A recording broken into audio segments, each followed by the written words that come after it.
Atos, capítulo 13.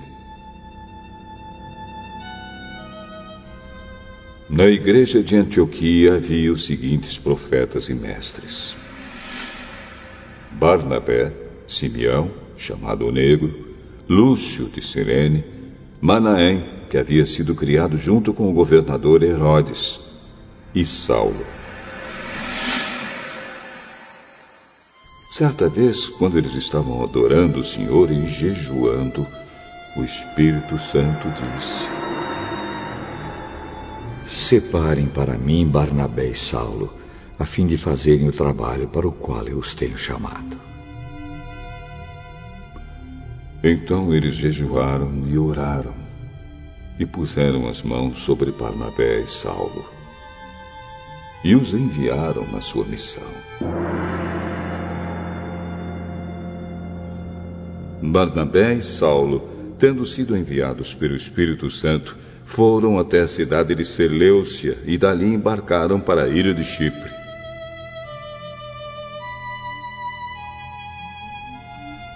Quando chegaram à cidade de Salamina, começaram a anunciar a palavra de Deus nas sinagogas. E eles tinham João Marcos para ajudá-los no trabalho missionário. Eles atravessaram toda a ilha, chegando até a cidade de Pafos.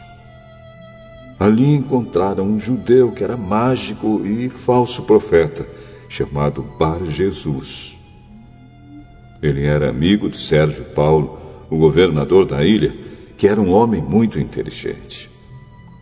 O governador mandou chamar Barnabé e Saulo, pois queria ouvir a palavra de Deus.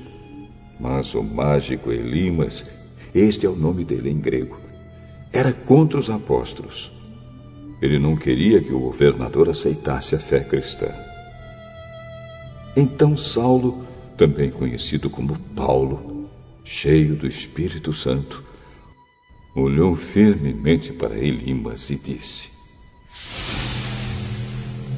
Filho do diabo, inimigo de tudo que é bom, homem mau e mentiroso, por que é que você não para de torcer o verdadeiro ensinamento do Senhor? Agora escute, o Senhor vai castigar. Você ficará cego e não verá a luz do sol por algum tempo.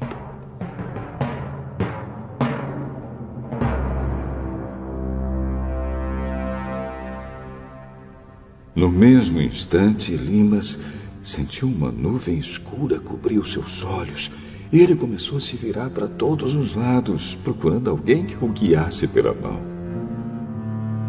Quando o governador viu isso, creu e ficou muito admirado com os ensinamentos a respeito do Senhor Jesus. Paulo e os seus companheiros navegaram da cidade de Pafos até Perge, uma cidade da província da Panfília. Porém, João Marcos os deixou e voltou para Jerusalém. Eles continuaram a viagem, indo de Perge até a cidade de Antioquia, no distrito da Pisídia. No sábado, entraram na sinagoga e sentaram-se. Depois da leitura da lei de Moisés e dos livros dos profetas, os chefes da sinagoga mandaram dizer a eles: Irmãos, se vocês têm alguma palavra para animar o povo, podem falar agora.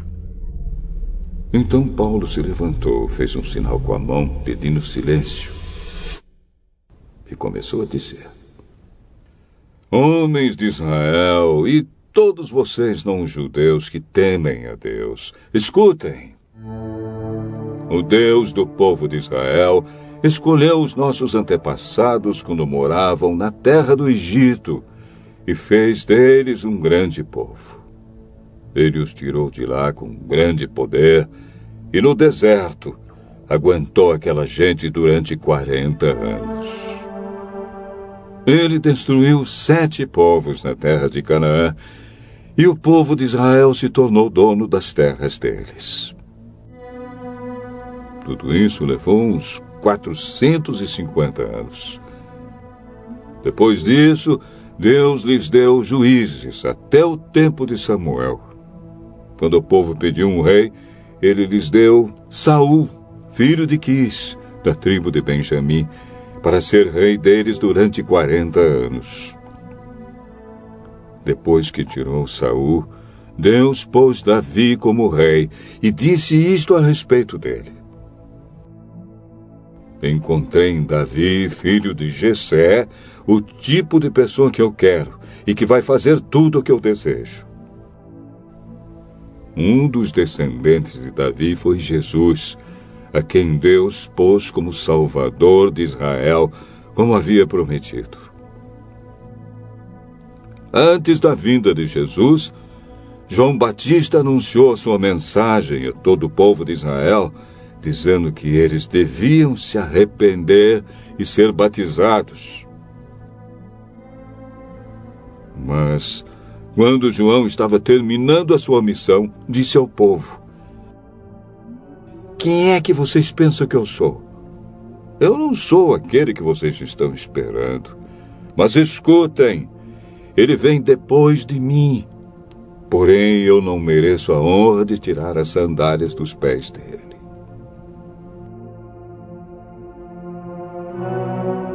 Paulo continuou: meus irmãos, descendentes de Abraão, e também vocês, não-judeus que temem a Deus, escutem. Essa mensagem de salvação foi mandada para todos nós. De fato, os moradores de Jerusalém e os seus líderes não entenderam que Jesus é o Salvador. E também não compreenderam as palavras dos livros dos profetas, que são lidos todos os sábados. Mesmo assim, ao condenarem Jesus, eles estavam cumprindo essas profecias. E embora não encontrassem nenhuma razão para condená-lo à morte, pediram a Pilatos que mandasse matá-lo. Depois de fazerem tudo o que as Escrituras Sagradas falam a respeito dele, eles o tiraram da cruz e o puseram num túmulo. Mas Deus o ressuscitou, e durante muitos dias ele apareceu às pessoas que o tinham acompanhado da Galiléia até Jerusalém. Agora essas pessoas são testemunhas que falam a respeito de Jesus ao povo de Israel.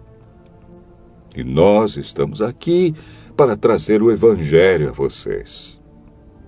Deus fez agora para nós o que havia prometido aos nossos antepassados. Ele ressuscitou Jesus, como está escrito no Salmo número 2. Você é o meu filho, hoje eu me tornei o seu pai.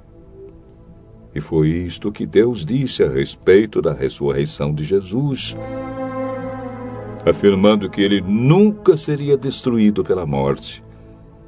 Eu vou dar a vocês as bênçãos sagradas e certas que prometia Davi.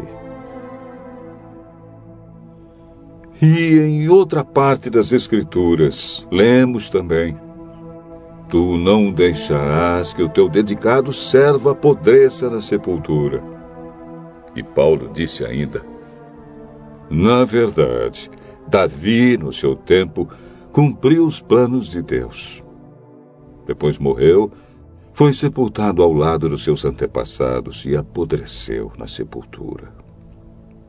Mas isso não aconteceu com aquele que Deus ressuscitou.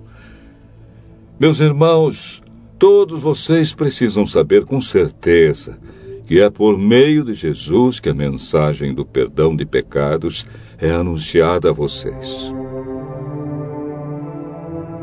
Precisam saber também que quem crê é libertado de todos os pecados dos quais a lei de Moisés não pode livrar. Portanto, tenham cuidado para que não aconteça o que os profetas disseram.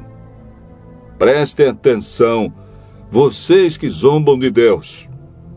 Fiquem espantados e morram. Pois o que vou fazer agora é uma coisa em que vocês não acreditariam, mesmo que alguém explicasse.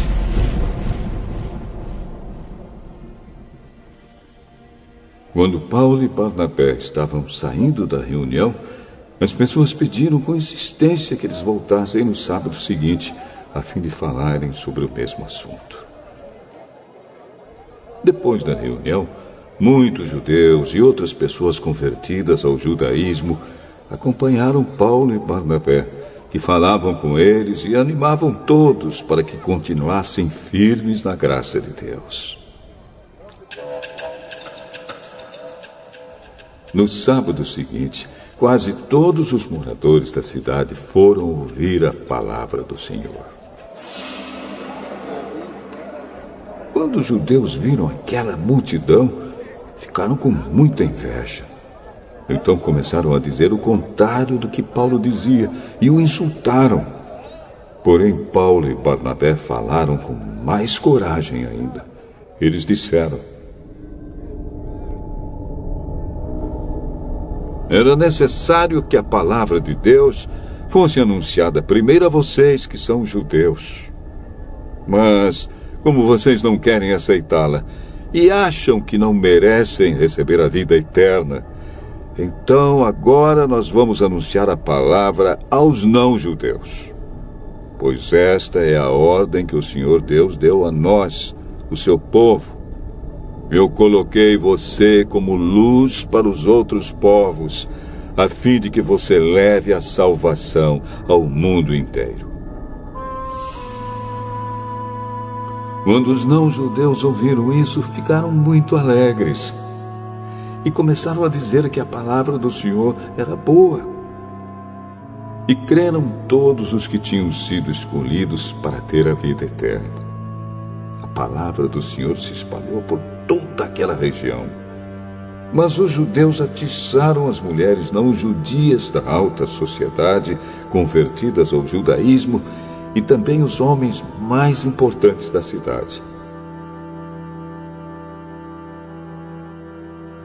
E começaram a perseguir Paulo e Barnabé e os expulsaram daquela região. Então os apóstolos sacudiram a poeira das suas sandálias em sinal de protesto contra eles. E foram para a cidade de Icônio.